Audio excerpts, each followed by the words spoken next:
It has now been a year since Ethan Chapin, Madison Mogan, Zena Kernodle, and Kaylee Gonzalez lost their lives to a senseless murderer on the University of Idaho campus. The man charged with this crime, Bryan Kohberger, now sitting in jail, awaiting trial.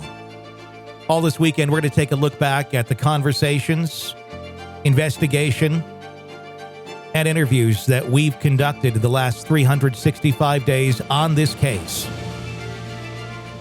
as we continue to await justice for those 4 college students. 4 killed for what? The case against Kohberger. The story all weekend here on the Hidden Killers podcast.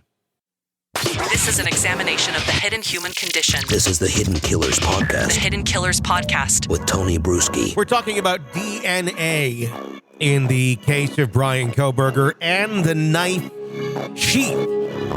There's been some speculation, some confusion, some developments in the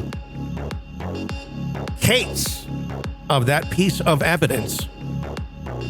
From what we understand, the knife sheath originally sent to the Idaho crime lab, they said, can't get much DNA off of this, or we're not finding what we need to find, and then get sent to another lab in Texas, where they find the genealogical DNA on the knife, which then connects it to Kohberger's father, and then eventually puts Kohberger as their main suspect. Joining me is Dan Crane. He is a forensic scientist and professor and very good at talking about DNA.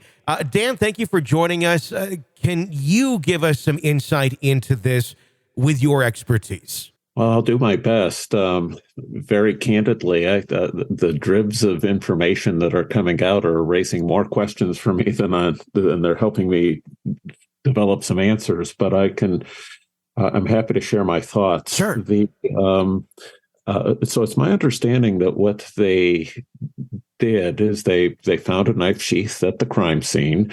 A knife sheath is going to look awfully suspicious at a crime scene where people have been, brutally stabbed to death. And so, that would have obviously gotten the attention of law enforcement.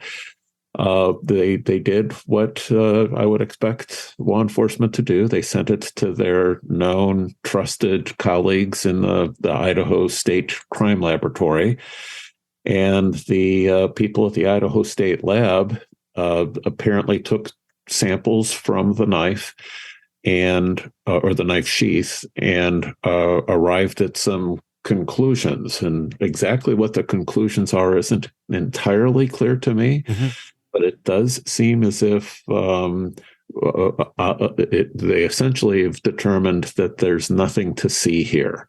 So I suspect what happened is that they swabbed the knife sheath, probably from a couple of different spots, and looked then to quantitate how much DNA they were able to get from those swabs of the knife sheath, and got a result back that suggested to them that there was not enough DNA for them to be confident in their ability to generate a result or to generate a reliable result. Mm-hmm. So they more or less threw up their hands. They may have said, look, we would be willing to try to generate a DNA profile, even though it doesn't appear as if we have much DNA. Many laboratories will do that.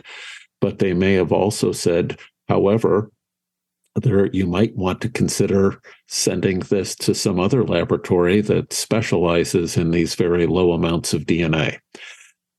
One way or the other, a decision ended up being made to send the samples, probably the swabs, not the knife sheath itself, to a laboratory in Texas. Mm-hmm.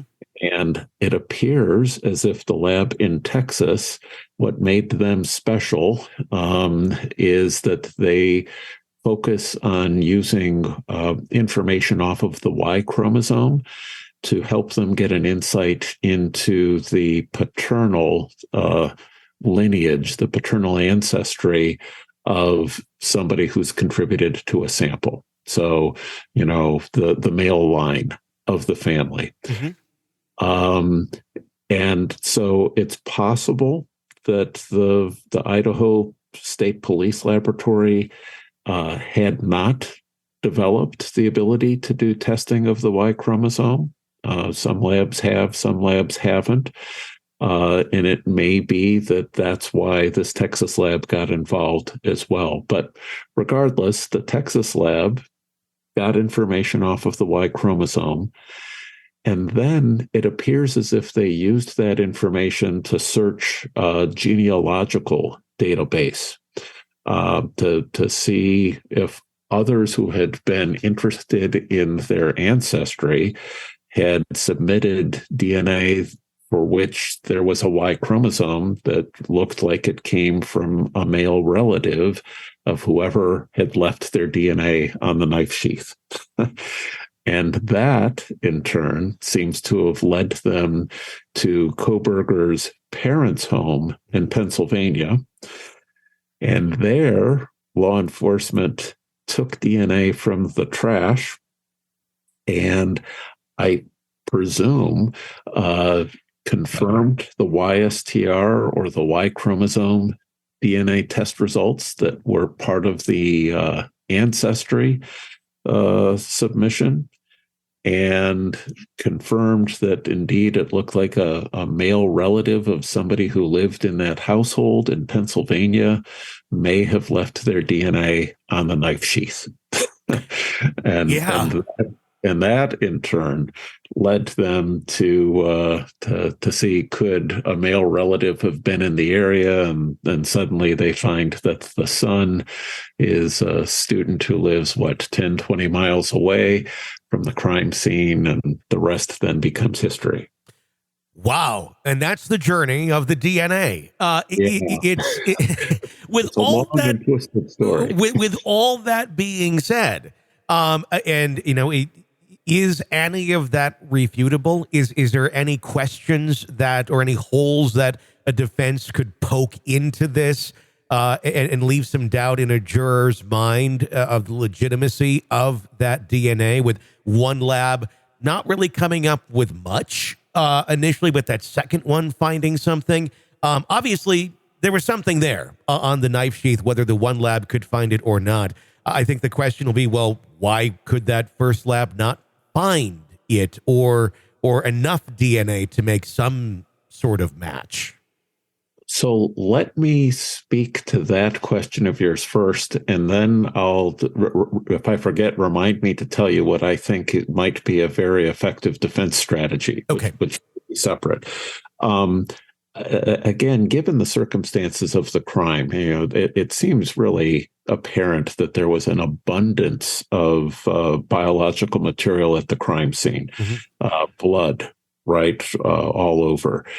And so I wouldn't be at all surprised to find out that the knife sheath itself was very bloody. And there's probably very little question or even concern about whose blood might be on the knife sheath. I mean, I would imagine it would be pretty obvious whose blood was on the knife sheath. But the real issue is there somebody's DNA on that knife sheath that doesn't belong there, that isn't one of the victims or isn't one of the people that would have regularly been visiting that apartment or that home. And so what I think may have happened here is that the Idaho lab found that they had a mixture. The fact that YSTR testing or Y chromosome testing seems to have been done suggests to me that they found a really strong major contributor of DNA to the knife sample that they tested, but that it looked like it was a female. And so there was a need then to focus on any additional DNA that might have come from a male. You don't need a biology professor to tell you, I suppose, but men and women are different, and at a biological level, at a DNA level, that difference comes down to women have 2 X chromosomes and men have an X and a Y. And so if you have a mixture that has 10 parts woman DNA and one part man DNA, you may not see much of the man's DNA at the conventional locations that crime labs would look at, but you might be able to see it very clearly if you focused your attention on what only a man could contribute, the Y chromosome, right? And so, all this sort of makes sense. There's other explanations, but I think this is the most likely explanation of what's transpiring here. This is an examination of the hidden human condition This is the Hidden Killers Podcast. with Tony Brueski. Dan Crane, thank you for that insight. I want to go back to you in a little bit and talk about how do you defend something like this? How do you explain this to a jury? Do you? Or has it become something that works against the prosecution in this case? Stick around for that. Be sure to press subscribe wherever you download podcasts. My name's Tony Brueski.